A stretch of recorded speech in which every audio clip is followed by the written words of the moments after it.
ஹரே கிருஷ்ணா. 16 ஸ்லோகம் பார்க்கலாம். மனக பிரசாதாக சௌமிய யத்யம் மௌனம் ஆத்ம வினிக்ரக பாவசம் ஷூதிர் இத்யேத தபோ மானசம் உச்யதே. மனசில் தவம்னா அதனை புலனுணர்ச்சியிலிருந்து விடுவிப்பதாகும். பிறர்க்கு நன்மை செய்வதை பற்றி எப்போதும் எண்ணும்படியாக மனம் பயிற்சி செய்யப்படணும். மனதிற்கான ரொம்ப சிறந்த பயிற்சி அதன் எண்ணங்களை மௌனமாக வைப்பது தான். ஒருவர் கிருஷ்ண உணர்விலிருந்து பெறலாமல் இருக்கணும். புலனுணர்ச்சியினை எப்போதும் தவிர்க்கணும். தனது இருப்பை தூய்மைப்படுத்துதல்னா கிருஷ்ண உணர்வினானதுன்னு பொருள்.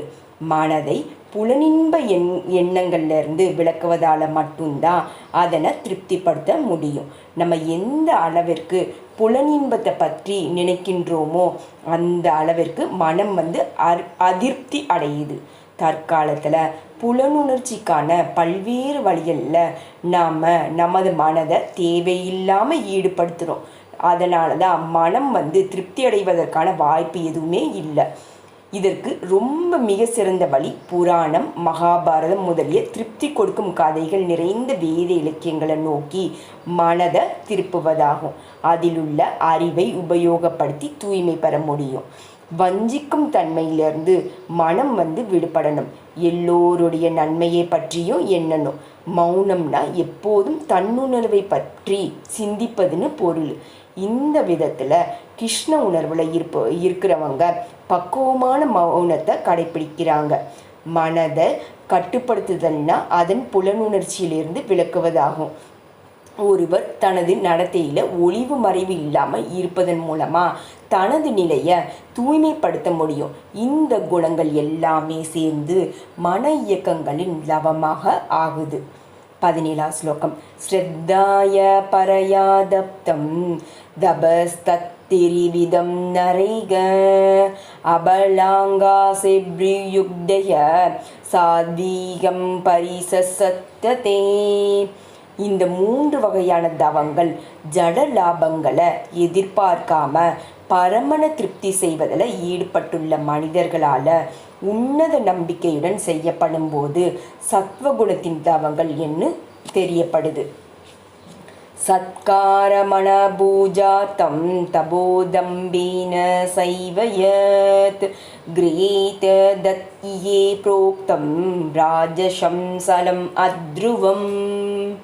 சில சமயங்களில் மக்களை கவர்ந்து அவர்களிடம் மதிப்பு, மரியாதை மற்றும் வழிபாட்டை பெறுவதற்கான தவங்களும் சிரமங்களும் மேற்கொள்ளப்படுது.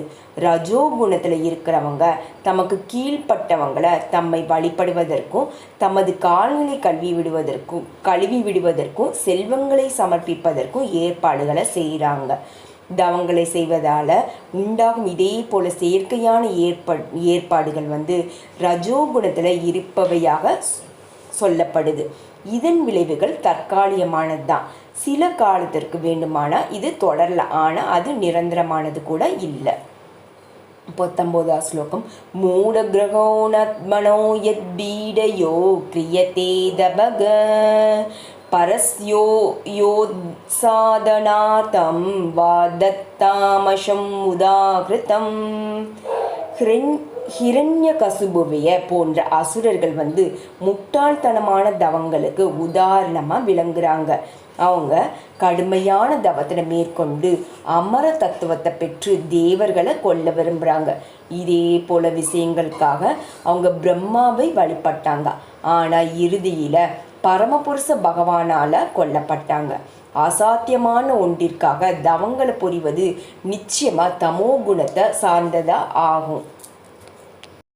ஹரே கிருஷ்ண கிருஷ்ண கிருஷ்ண ஹரே ஹரே ஹரே ராம ராம ராம ஹரே ஹரே ஹரே கிருஷ்ணா.